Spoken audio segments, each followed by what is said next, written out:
Video 3, we're going to look at animating shapes. So with text, again, we looked at how to animate and create different movement for that specific text or those characters. You can do the same thing with creating shapes. So, creating a shape with, your four options from the drop down.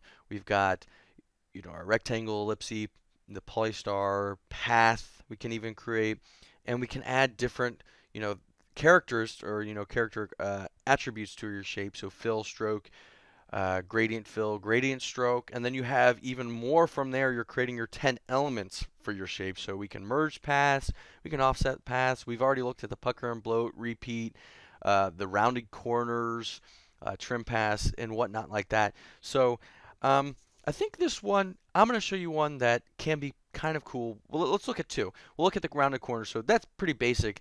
Um, it did exactly what I wanted to say, is rounding off the corners. And again, I can create that shorter corner or the corners to be as sharp as I want them, or almost creating, from there you get to a point, depending on the size, that's going to create so much of the roundness. So I'm going to take that off currently, and I'm going to go back to creating one more, the trim pass. I like to use this, and again, you're going to have that same, what we looked at, the text and the with the text with the start and the end.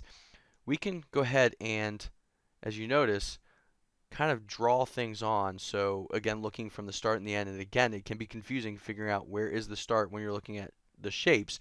Most of the time, it's going to be working from right to left. So if we're looking at where the anchor point is, it's going to kind of go from its starting point to its end point. And again, you can do the reverse as well.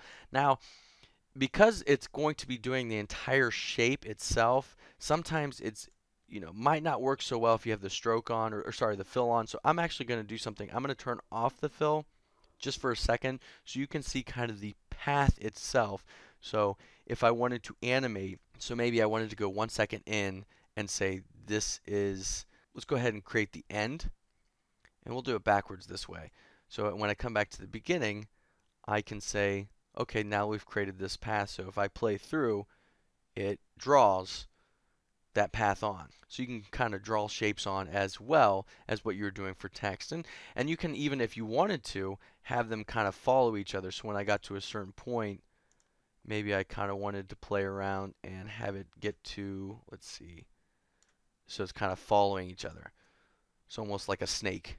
So you can do things like that. Pretty fun. But that's looking at, animating your shapes. Again, there's multiple ways to do that, especially with looking at the differences between the text, ways to animate, and looking at ways to animate your shapes. So hopefully you'll be able to play around with that and have a little bit of fun while animating your shapes.